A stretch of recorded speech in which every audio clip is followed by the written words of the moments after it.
नमस्कार, मी सुगंध रेसिपी मराठीमध्ये तुमचं सगळ्यांचं मनापासून स्वागत करते।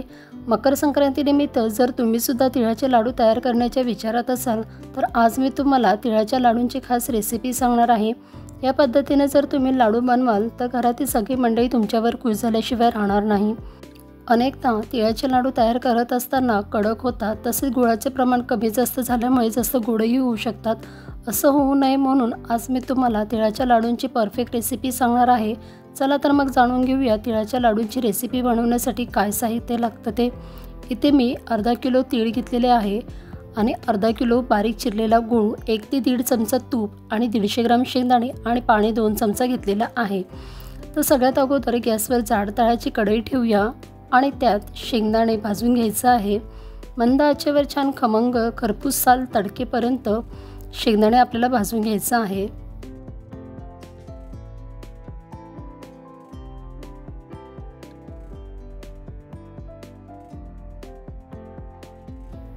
तर शेंगदाणे छान भाजून झालेत, आता हे एका ताटात काढून घेऊ आणि यानंतर तीळ भाजून घ्यायचं आहे। गॅस कमीच ठेवूया आणि तीळ छान फुलेपर्यंत भाजून घ्यायचं आहे, म्हणजेच लाडू जास्त दिवस टिकायला मदत होते। आणि लाडू करत असताना गावरान तीळच घ्यायचे, शक्यतो पॉलिश तीळ घ्यायचं नाही।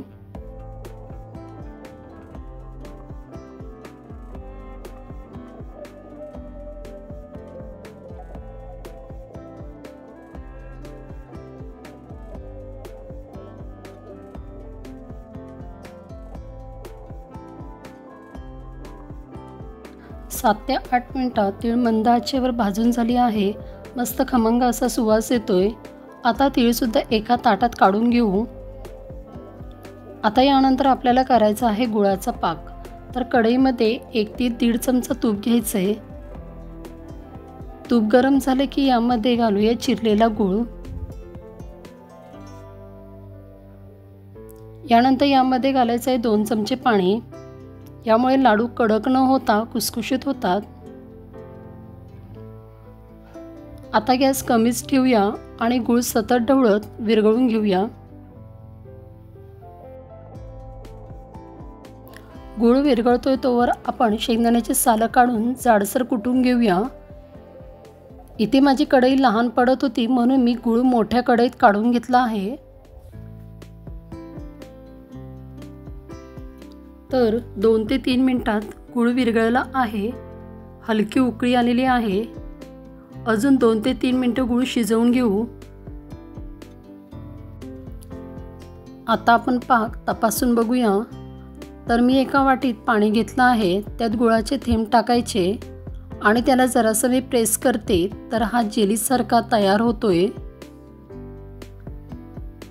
आपल्याला इतका मऊ पाक नकोय, थोडासा कडक करायचा आहे। तर अजून 2 ते 3 मिनिटं मंद आचेवर शिजवून घेऊया।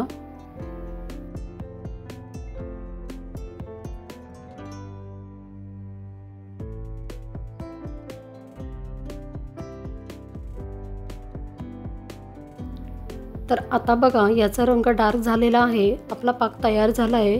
तर बघा पाण्यात याचे मी थेंब टाकते आणि याची गोळी तयार करायची, तर छान अशी गोळी तयार होते, याचा अर्थ आपला पाक तयार झालेला आहे। आता लगेच यामध्ये भाजलेले तीळ आणि कुटलेले शेंगदाणे घालूया आणि हे पटापट पाकात मिक्स करून घ्यायचं आहे। यावेळेस आपल्याला गॅस बंद करायचा आहे आणि सगळं व्यवस्थित मिक्स करून घ्यायचं आहे।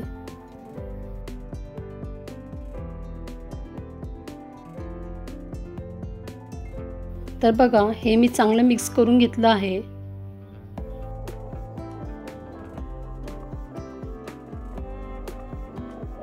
आता गरम असतानाच लाडू वळवायचे आहेत। तर ज्या साईजचे तुम्हाला लाडू बनवायचे असेल त्या साईजचा चमचा घ्यायचा, म्हणजे एकसमान साईजचे लाडू तयार होतात।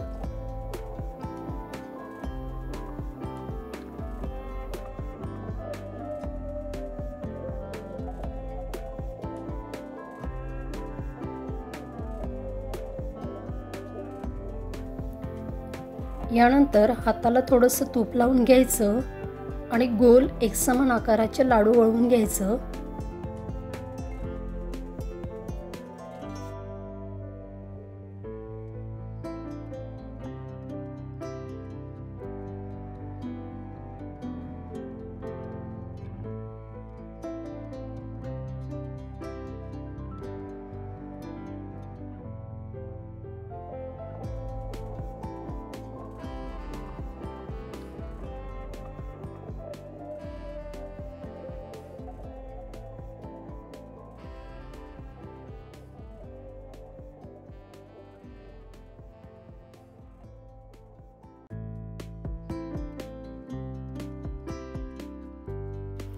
आता हे लाडू गरम गरम वळायचे म्हटलं तर हाताला खूप चटके बसतात.